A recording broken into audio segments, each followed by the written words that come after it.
தொடர்ந்து இந்த வருகை குறித்து உங்களிடத்தில் பேசிட்டு இருக்கேன். ஆண்டோட வருகையை தள்ளி போட்டது யாருன்னு கேட்டா, நீயும் நானும் மட்டும்தான்.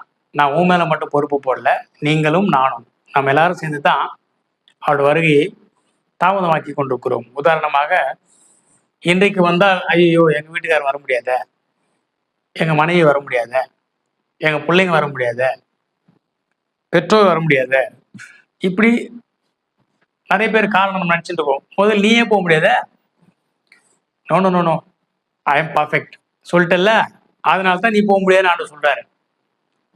when you are using that word of I am perfect, அந்த வார்த்தையை நீ சொல்லிவிட்டாலே நீ பர்ஃபெக்ட் இல்லைன்ற.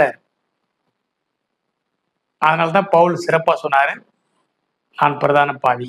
இன்னும் ஒரு படி மேல ஜீசஸ் என்ன பண்ணிட்டாரு, உட்காந்து காலை கழுவிடுகிறார். ஒருத்தன் காலை, ஏய் நான் யார் தெரியுமா, இன்னைக்கு எல்லாரும் பேசுற வார்த்தைகள், என்னோட வேல்யூ தெரியுமா, என் தகுதி தெரியுமா, நான் யார் தெரியுமா, ஓமை நான் யார் தெரியுமா, தெரியும், அன்ஃபிட் உன் பேரு, நான் யார் தெரியுமா நீ கேட்டினா உன் பேர் அன்ஃபிட்டு நான் சொல்லுவேன். இது நான் சொல்றல, வேத வசனம் சொல்லுது.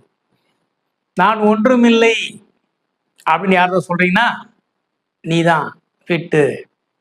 ஆண்டவரே நான் தகுதி இல்லை, நீ தான் ஃபிட்டு. உன்னை சபையில மதிக்கல, நீ தான் ஃபிட்டு. உங்க கணவன் உன்னை மதிக்கல, நீ தான் ஃபிட்டு. உன் மனைவி உன்னை மதிக்கல, நீ தான் ஃபிட்டு. இந்த ஊர்ல சமுதாயத்துல உன்னை வந்து ஏளனமா பேசுறாங்க, நீ தான் ஃபிட்டு. ஆண்டவர் சொல்றாரு, உன்னை உயர்த்த போறேன்னு சொல்றாரு. தாழ்த்துறவனு உயர்த்தப்படுவான்.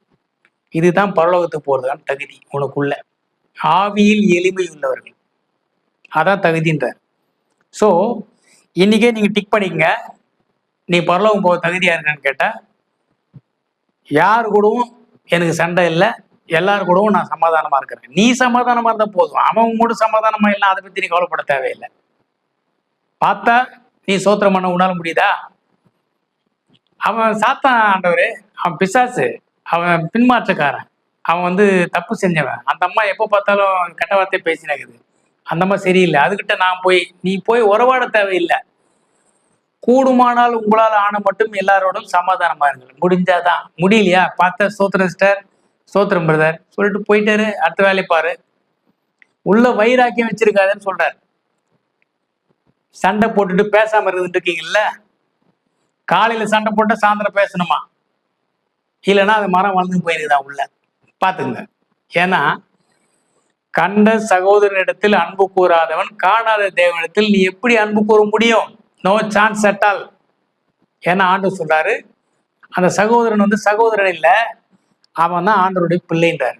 அதுக்கும் ஒரு வசனம் நம்மளும் சொல்லுவாங்க, கண்ட சகோதரன். சகோதரன் சொன்னா அது கிறிஸ்துக்குள்ள இருக்கிறவங்கள தான் சகோதரன் ஆண்டு சொல்லியிருக்காரு. நீ கிறிஸ்துக்குள்ள இல்லைன்னா நீ சகோதரனே இல்லை. எப்படியெல்லாம் பேச முடியுமோ அப்படியெல்லாம் பேசுவாங்க, முடிஞ்ச வரைக்கும் தப்பிக்கிறதுக்கு. ஆனால் வேத வசனம் என்பது அனைவருக்கும் ஒன்று தான்.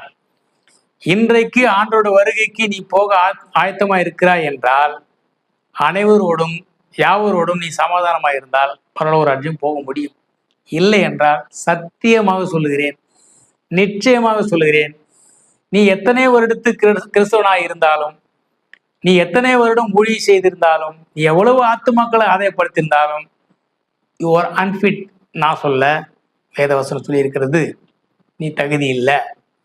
மனம் திரும்புகிற பாவி நிமித்தம் மட்டும்தான் பரலோகத்துல சந்தோஷம். மனம் திரும்பாமல் நீ என்ன செஞ்சாலும் பரலோக ராஜ்யம் போறதுக்கான வழியே இல்லை. ஏன்னா அது மனசு மூலியமா தான் அது உள்ள போக முடியும். சரீரத்துக்கு அங்க வேலை இல்லை, மாம்சத்துக்கு அங்க வேலை இல்லை. அங்க இருக்கிறது ஆவிக்குரிய சரீரம்.